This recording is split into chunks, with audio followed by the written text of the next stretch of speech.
Dan anehnya, mobil itu yang tadinya ketika kita berangkat itu terasa ringan, ketika pulang dari Parangkusumo, mobil itu terasa berat.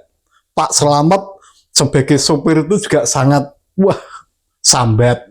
Ada sesuatu. Waduh, berat sekali, seperti dimuati berapa ton gitu.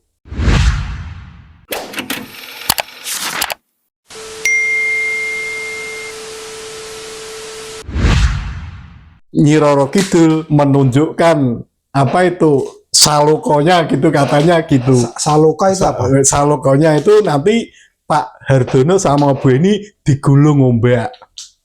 Enggak, gitu. Maksudnya bahasa saloko itu bahasa apa? Enggak tahu saya, wong itu yang tahu Mbah Margono. Karena yang jelas di situ nanti digulung ombak kan gitu. Setelah diterjang ombak.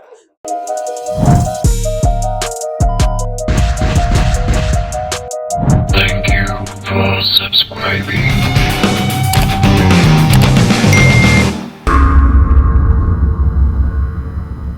Assalamualaikum warahmatullahi wabarakatuh. Welcome back my channel Kisah Singkat. Membuat orang kadang ingin menjalankan sesuatu dengan cara mudah dan juga instan. Kisah nyata ini terjadi di Kabupaten Grobogan pada sekitar tahun 2002,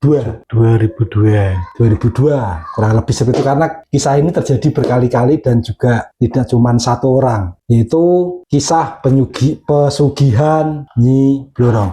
Ingin tahu seperti apa kronologinya? Baik, tanpa berlama-lama, mari kita dengarkan bersama obrolan kisah singkat pesugihan Nyi Blorong bersama kami, saya Om T dan juga Mbah Din yang sudah ada di samping kita, di hadapan kalian semua.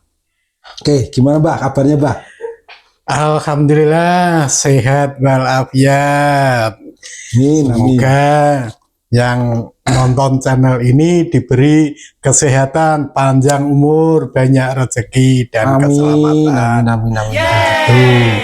Sebenarnya kisah ini kisah yang tidak disengaja, karena kami bukan seorang dukun, tapi saya punya kenalan itu Mbah Margono, seorang dukun. Nah, Mbah Margono itu kan kondangnya tukang mengantarkan orang mencari pesugihan di daerah Parangkusumo, Segoro Kidul. Nah, pada waktu itu Mbah Margono itu punya tamu. Mbah Margono ini dukun kejawen apa? Ya, Mbah Margono itu dukun kejawen. Dia punya tamu karena Mbah Margono itu sudah tua, tidak bisa mengantarkan ke sana, ke Parangkusumo. Oh, Parangkusumo. Ya, daerah Kalimati itu. Akhirnya Mbah Margono itu mempercayakan kepada saya, dan kebetulan saya punya teman itu Pak Slamet. Pak Slamet itu waktu itu punya mobil Avanza itu, jadi kan bisa untuk ngantar ke sana kan gitu. Karena dari Grobogan ke Parangkusumo itu kan jaraknya kan juga cukup jauh, mungkin ada 100 kiloan lebih ya. Ya lebih perjalanan 6 jam. Ada 100 kiloan lebih, karena Grobogan itu kan daerah nomor 2 dari utara, yang nomor utara kan Pati kan, setelah itu Grobogan, baru Sragen, Solo dan seterusnya kan sampai itu. Kalau Parangkusumo kan Segoro Kidul, kita kan daerah jadi jaraknya agak jauh. Nah, pada waktu itu karena Mbah Margono itu tidak bisa mengantarkan, akhirnya apa? Kita rental mobilnya Pak Slamet tadi. Kita kencan. Biayanya rental sampai? Biayanya waktu itu ya sekitar 600 ribuan lah. Gitu. Sekali jalan? Sekali jalan itu sekitar 600 ribuan waktu itu. Kami waktu itu juga tidak dikasih apa-apa, tidak diberi apa-apa ya, karena sistemnya rental ya, kami hanya mengantarkan rental itu. Ya, kita kencan di tempatnya Mbah Margono itu kan, kita kencan sama yang mau diantarkan ke Segoro Kidul itu namanya Pak Hardono sama Ibu Heni. Itu Gitu. yang mau ambil Yang mau mencari, katanya mau mencari sampahnya Segoro Kidul berupa uang ratusan ribu rupiah dan harta karun, ya ada emas, ada permata kan gitu dari sana. Jadi tembungnya mencari sampahnya Segoro Kidul kan gitu. Modal sampahnya Segoro Kidul kan gitu loh. Itulah. Waktu itu kita kencan sama Pak Hardono itu, nanti besok berangkatnya jangan terlalu siang. Kita dari rumah ya sekitar jam 10-an lah, atau jam 9, setengah 10 lah gitu. jam 10 pagi. Pagi, jam setengah 10 pagi kan gitu. Nah, setelah itu dari tempatnya Mbah Margono kita pulang ke rumah kita masing-masing karena kita sudah kesepakatan bahwa besok kita mau berangkat jam setengah 10. Berarti pembahasan itu 1 hari sebelumnya apa malamnya itu? Malamnya kan kita ketemu di tempatnya Mbah Margono itu tadi, rembukan bahwa besok itu kita akan berangkat jam setengah 10 siang kan gitu tuh. Ya, karena kita sudah kesepakatan itu, akhirnya kita pulang ke rumah masing-masing kan gitu. Nah, sampai di rumah itu sehabis sholat maghrib itu saya berdoa dan nembung sama Ibu Ratu Segoro Kidul. Semampu saya, sehabis sholat itu saya tembung gini, Ibu Ratu, besok saya akan mengantarkan orang ke Segoro Kidul, ke tempatin jenengan kan gitu. Jadi orang itu besok hajatnya apa, katanya mau cari modal sampahnya Segoro Kidul kan gitu. Apa bisa dikatakan itu pesugihan atau gimana? Ya enggak tahu saya itu bentuknya pesugihan atau apa enggak tahu. Tapi setelah saya ngomong, tak sampaikan itu, tiba-tiba itu di telinga saya ada suara gini, antrian nomor 12 kan gitu. Antrian nomor 12. Itu dalam posisi berdoa atau mimpi atau gimana? Saya dalam keadaan sadar ketika saya habis sholat berdoa itu. Tak tembungke bahwa besok saya akan mengantarkan Pak Hardono sama Ibu Heni ke Segoro Kidul. Dan hajatnya akan disampaikan orang yang bersangkutan secara langsung. Dan resikonya saya tidak mau nanggung risiko karena hanya saya dan Pak Slamet itu hanya sebuah rental. Sekedar Sekedar mengantarkan rental kan gitu. Akhirnya saya dapat jawaban itu antrian nomor 12 itu. Nah, setelah itu udah malam saya tidur. Besok itu kencan jam setengah 10. Nggak tahu kenapa. Padahal kita sudah kencan jam setengah 10. Akhirnya berangkat dari rumah itu jam 12 siang itu persis itu saya berangkat dari rumah dari rumah Mbah Margono. Ya, saya berangkat jam 12 persis. Saya berangkat jam 12 persis, terus lewat itu daerah Donohudan Solo, sampai Kartosuro saya berhenti. Itu di bawah jembatan penyeberangan itu kita beli bunga dan dupo untuk ubur rampe nanti di Parangkusumo itu tadi.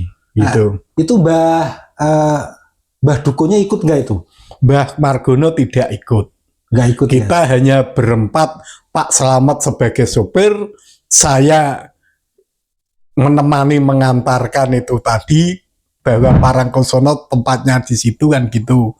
Nah, sama Pak Hardono sama Bu Heni itu tadi yang punya hajat, yang mau mencari sampahnya Segoro Kidul itu tadi.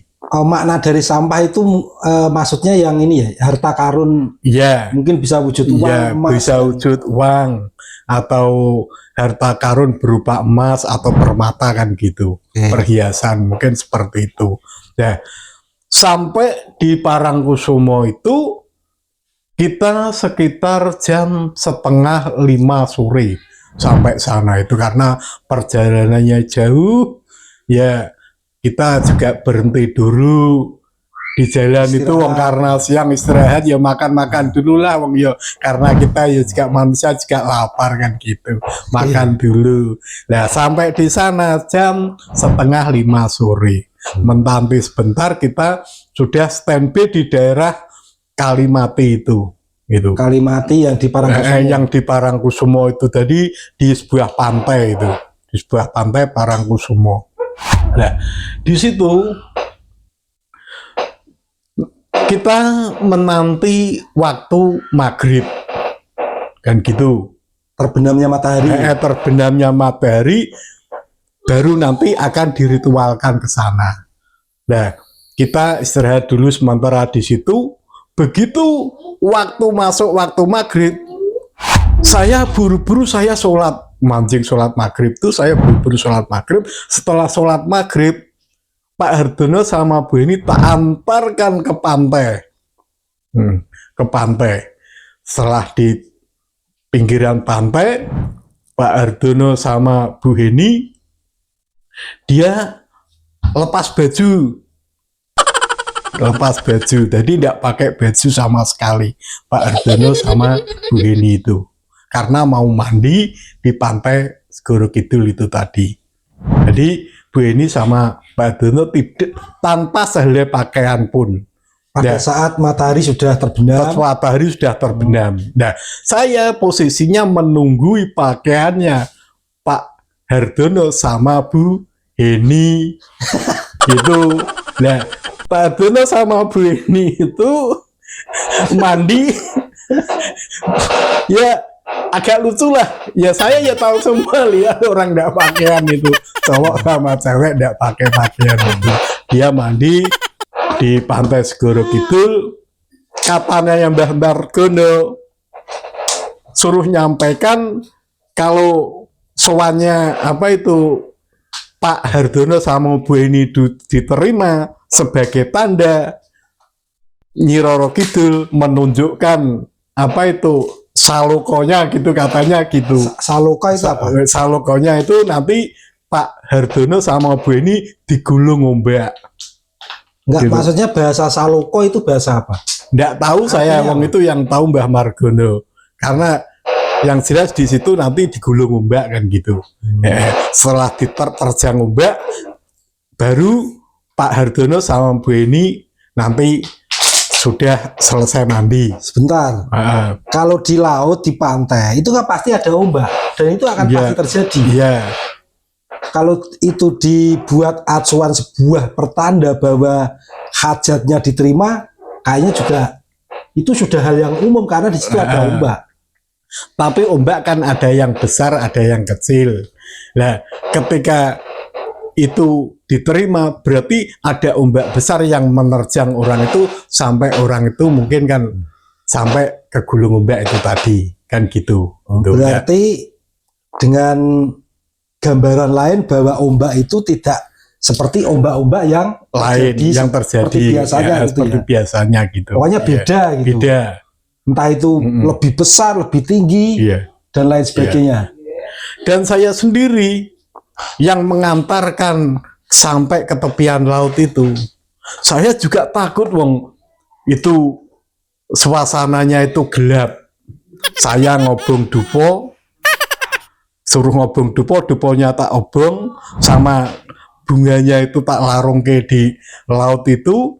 Saya nembung bahwa saya mengantarkan Pak Hardono sama Bu Heni, dan hajatnya dia sendiri yang akan menyampaikan hajatnya apa itu nanti disampaikan Pak Hardono sama Bu Heni, dan saya nembung sama Ibu Ratu bahwa saya tidak ikut-ikutan, resiko semuanya yang nanggung Pak Hardono dan Bu Heni, pelaku sendiri atau Pak Hardono dan Bu Heni itu sendiri, pelaku sendiri yang punya hajat itu tadi gitu. Akhirnya betul Pak Hardono sama Bu Heni diterjang ombak yang agak besar sampai orang itu ya hampir ketutup lah kepalanya, keterjang ombak itu. Lebih tinggi dari Lebih tinggi dari dia. Ya, ya, Eh, oke. Setelah keterjang ombak, Pak Ardono sama Bu Eni itu terus mentas dari lautan. Setelah itu bawa botol aqua itu diisi pasir kira-kira ya sedikit lah seperempat botol itu sama airnya itu dipenuhi 1 botol dibawa pulang gitu. Dengan tujuan Dengan tujuan itu nanti ditaruh di kamar untuk ritualan itu. Itu. berarti ketika di sana itu sudah melakukan ritual, masih ada ritual lanjutan. Iya, Setelah di masih rumah. ada ritual lanjutan di rumah kan gitu. Nah, Oke. setelah itu Pak Ardono sama Bu Eni setelah habis mandi pakai pakaian, setelah pakai pakaian itu dia ngobong dupo di situ disuruh sama pesennya Mbah Margono dari rumah tadi disuruh dikir. Nah, kalau orang Islam ya dikir, kalau di situ ya mungkin wirid lah. Wirid ya. Masih di sana. Ya masih di sana di pantai itu. Nah wiridnya apa? Bacaannya Odo Adi Mayita gitu. Odo Adi Mayita. ini dari sang juru kunci, sang dukun. Sang dukun Mbah Margono itu tadi pesennya itu suruh wirid Odo Adi Mayita gitu wiridnya sampai ada naik 300 kali. Berarti lumayan lama. Ya lumayan lama lah, hampir sholat isya lah, hampir sholat isya itu, hampir sholat Berarti isya. 1 jam ya dari Ya, hampir 1 jaman di sana. Setelah itu selesai, kita pulang. Pulang itu kita perjalanan dari Parangkusumo mulai sebelum sholat isya sampai daerah Donodan Bandara Solo itu sekitar jam setengah 11 atau jam 10 lah, jam 10-an pokoknya ya masih agak sore lah, tidak begitu malam, setengah 10 malam. Nah, Pak Ardono itu seorang sopir, tapi tidak tahu kalau daerah Donodan itu masa seorang sopir cuman daerah Donodan dia sampai tersesat bingung, itu kan ya aneh toh. Padahal dia itu sopir lintas provinsi. Lintas provinsi. Sudah kemana-mana. Kemana-mana. Kalau cuma daerah Solo, Jogja itu walah dia itu tidak mungkin bingung, itu tidak mungkin. Nggak mungkin tersesat. Nggak mungkin tersesat kalau cuma daerah Donodan itu tidak mungkin tersesat. Gitu. Dan anehnya mobil itu yang tadinya ketika kita berangkat itu terasa ringan, ketika pulang dari Parangkusumo mobil itu terasa berat. Pak Slamet sebagai sopir itu juga sangat sambat. Ada sesuatu. Waduh, berat sekali, seperti dimuati berapa ton gitu. Sampai mobil itu seliut gitu. Padahal mobil yang mobil tadinya Avanza, berangkat ya. itu biasa saja. Biasa saja. Tapi setelah pulang, betul-betul terasa berat mobil itu rasanya. Dan semua orang merasakan. Semua orang merasakan itu. Apalagi yang nyupir Pak Slamet, dia merasa sangat berat sekali. Waduh, beratnya kayak gini gitu. Akhirnya apa? Kita sambat. Duh Ibu Ratu, tunjukkan jalan pulang. Kan gitu Pak Slamet. Jadi selain tersesat, Ya, mobil terasa berat, ya. dan itu memakan waktu yang tidak sebentar ya. Tidak. Ketika kita muter balik ke bandara lagi, kita muter balik ke bandara lagi sampai 3 kali. Sampai di bandara lagi. Kita sudah putus asa, jalannya mana tidak tahu. Akhirnya Pak Slamet sambat, Ibu Ratu tolong tunjukkan jalan pulang. Akhirnya ketemu jalan pulang. Tidak taunya sampai di rumah itu, di tempatnya Mbah Margono, karena kita berawal berangkat dari Di situ, sana. pulang juga harus ke situ lagi. Karena dia, caranya sesepuhnya atau orang tuanya atau dukunnya kan Mbah Margono itu tadi. Sampai di rumahnya Mbah Margono itu tepat jam 12 malam. Sesuai dengan petunjuk awal antrian nomor 12. Iya, itu.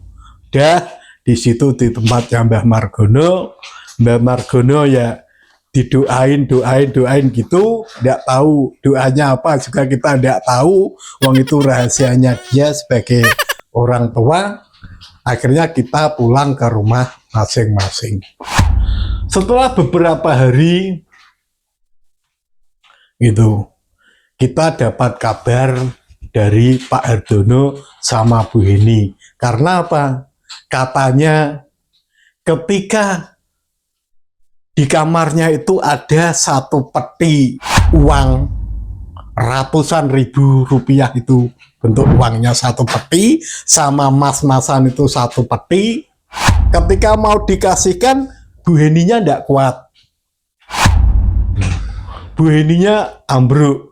Ketika mau dikasihkan, ambruk, pingsan. Gitu. Sampai Bu Heni coba nggak pakai baju juga di situ di kamar itu, ceritanya kan gitu. Waktu ritual. Ya, waktu ritual di kamarnya itu kan nggak pakai baju, masih nggak kuat. Akhirnya apa? Akhirnya kita diundang ketemu Mbah Margono, sang dukun, dan kita diundang ke sana nengok ke rumahnya Bu Heni sama Pak Hardono itu tadi.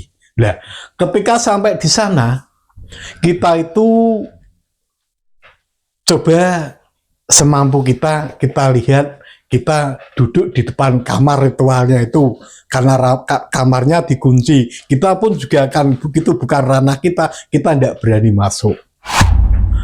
Dan di situ Pak Slamet melihat pada orang tua itu yang wah, rambutnya ruwe-ruwe jelek sekali. Nah, pesennya apa? Pesennya katanya uang itu dan mas-masan itu, dua peti itu katanya akan dikasihkan setelah 2 musim, yaitu musim penghujan dan musim kemarau. Berarti gitu. 1 tahun. Itu berarti setelah musim penghujan dan musim kemarau selama 12 musim. 12 musim penghujan, 12 musim kemarau. Gitu. Mau dikasihkan. Bukan 2 musim. Bukan.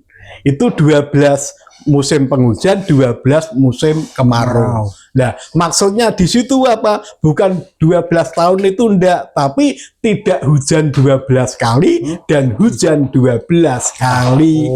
Gitu maksudnya seperti itu. Jadi musim kemarau 12 kali, musim penghujan 12 kali itu berarti apa itu? Tidak hujan 12 kali, tidak musim hujan 12 kali, sesuai dengan petunjuk awal antrian nomor 12. Nah, oke. Setelah itu kita sampaikan kepada Bu Heni sama lakinya tadi Pak Hardono itu tadi, bahwa petunjuknya nunggu 12 musim kemarau, 12 musim penghujan, dan kita kasih penjelasan bahwa berarti 12 musim hujan dan 12 musim tidak hujan, musim kemarau, kan gitu. Nah, setelah itu kita pulang. Nah, setelah kita pulang, selang beberapa waktu, mas-masan itu yang ada di peti itu sama yang ada di atau emas-masan sama uang yang ada di peti itu, satu peti itu mau dikasihkan. Yang terakhir orang tua itu bilang sama Bu Heni, jagomu kekno aku, jagomu kasihkan saya. Itu Bu Heni dapat mimpi apa gimana itu? Enggak, Bu Heni langsung dapat petunjuk dari kamar itu. Ada suara ya, ada suara, jagomu kasihkan saya. Padahal Bu Heni itu punya anak satu laki-laki kelas 1 SMP. Anaknya cuma satu itu tok, kelas 1 SMP. Jadi bahasa jagum itu bukan bahasa ayam jago, itu bukan ya? Bukan. Itu hanya sanepo. Nah, akhirnya Bu Heni ketakutan. Nah, ketika Bu Heni dalam keadaan ketakutan, waduh, berarti ini rak minta anak saya laki-laki jago itu kan laki-laki. Minta tumbal berarti Mas. Berarti rak minta tumbal kan gitu. Beni kan ketakutan. Nah ketika Beni ketakutan akhirnya apa? Ritual itu dihentikan. Proses ritual tersebut Akhirnya dihentikan sama Beni sama Pak Hardono. sama Mbah Dukunnya sendiri gimana? Sarannya waktu ada hal seperti itu. Kalau sarannya Mbah Margono sendiri ya suruh lanjutin, enggak apa-apa, sebenarnya kamu punya uang, kamu punya mas-masan kan gitu. Tapi yang Mbak Heninya ketakutan. Tetap ketakutan, yang namanya orang ketakutan, ya udah ketakutan, dia enggak berani melanjutkan ritual itu. Akhirnya apa? Pasir sama air yang dari Segoro Kidul itu, dari Parangkusumo itu, dibuang ke daerah Kali Lusi Grobogan. Oh, yang waktu pertama ritual Ya, itu ritual kan ambil pasir sama air itu di aqua itu airnya dibuang nenggone apa itu tempatnya sungai Kali Lusi, ya Sungai Lusi Grobogan, dilarung ke sana. Selang beberapa hari, mungkin sekitar 40 hari atau apa, akhirnya Pak Hardono meninggal dunia. Innalillahi. Innalillahi. Nggak tahu apakah karena itu, apa ya memang udah takdirnya yang kuasa, saya nggak tahu. Yang jelas kita dapat kabar bahwa Pak Hardono meninggal dunia. Itu. Jadi itulah suaminya itu tadi. Ya, suaminya Mbak Eni itu Nggak sakit nggak apa itu? nggak sakit nggak apa, meninggal dunia. Itu Pak Hardono. Itu.